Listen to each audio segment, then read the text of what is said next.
नमस्कार, मैं भारत पंचवाल स्वागत करता हूं आपका राजीव टाइम्स में। आइए रुक करते हैं बुलेटिन की ओर।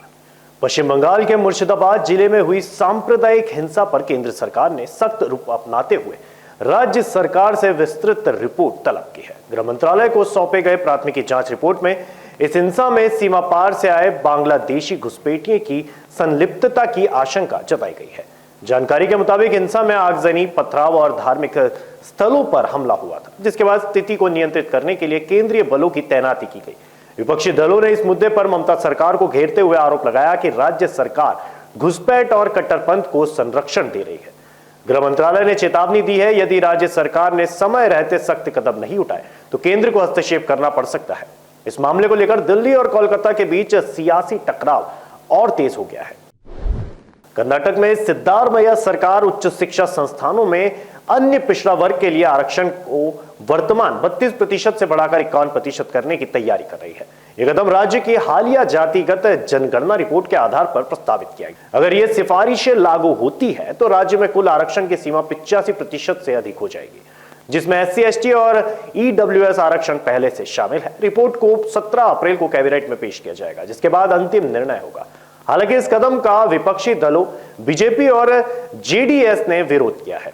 इसे वोट बैंक की राजनीति करार देते हुए वही कांग्रेस इसे सामाजिक न्याय की दिशा में बड़ा फैसला बता रही है। सूत्रों के मुताबिक राहुल गांधी और पार्टी हाईकमान ने भी इस प्रस्ताव को मंजूरी दे दी है। गुरुग्राम में जमीन सौदे से जुड़े एक पुराने मामले में प्रवर्तन निदेशालय मतलब ED की ओर से समन जारी होने के बाद कांग्रेस नेता प्रियंका गांधी के पति रॉबर्ट वाड्रा दिल्ली स्थित ED कार्यालय में पेश हुए। पूछताछ में पहले मीडिया से बात करते हुए वाड्रा ने कहा, जब भी मैं जनता की आवाज उठाता हूं, सरकार एजेंसियों का दुरुपयोग कर मुझे दबाना चाहती है। मैं हमेशा हर सवाल का जवाब देता आया हूं और आगे भी देता रहूंगा। उन्होंने इसे राजनीति प्रतिशोध करार देते हुए कहा कि केंद्र सरकार लोकतांत्रिक विरोध को कुचलने की कोशिश कर रही है। इस मामले में पहले भी वाड्रा से कई बार पूछताछ हो चुकी है। कांग्रेस ने इस कार्रवाई को राजनीतिक बदले की भावना से प्रेरित बताया है, जबकि ED का कहना है कि वह दस्तावेजी साक्ष्यों के आधार पर आगे की प्रतिक्रिया चला रही है। राम जन्मभूमि तीर्थ क्षेत्र ट्रस्ट और उत्तर प्रदेश के कई जिलों के जिला अधिकारियों को सोमवार देर रात धमकी भरे ईमेल मिले, जिनमें अयोध्या स्थित राम मंदिर को बम से उड़ाने की धमकी दी गई। मेल में ईमेल की तारीख का उल्लेख न होने के बावजूद पुलिस और खुफिया एजेंसियां अलर्ट हो गई है। UP ATS और साइबर सेल ने जांच शुरू कर दी है। वहीं अयोध्या में सुरक्षा के पुख्ता इंतजाम किए गए हैं।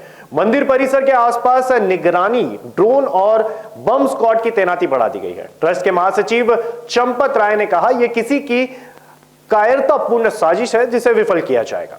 इस मामले में कई संदिग्ध मेल ID की पहचान की जा रही है। मुख्यमंत्री योगी आदित्यनाथ ने अधिकारियों को निर्देश दिए हैं कि दोषियों को जल्द से जल्द पकड़ा जाए और श्रद्धालुओं की सुरक्षा में कोई कमी न आए। गर्मी ने भले ही इस बार जल्दी दस्तक दे दी हो, लेकिन मानसून को लेकर मौसम विभाग ने बड़ा अपडेट दिया है। भारत मौसम विभाग ने मंगलवार को इसे लेकर अच्छी खबर दी है। IMD ने कहा है कि इस बार मानसून में सामान्य से ज्यादा बारिश होगी। इससे किसानों और आम लोगों को राहत मिलेगी। IMD के प्रमुख मृत्युंजय महापात्रा ने कहा है कि इस पूरे मानसून सीजन में अल नीनो की स्थिति बनी रहेगी।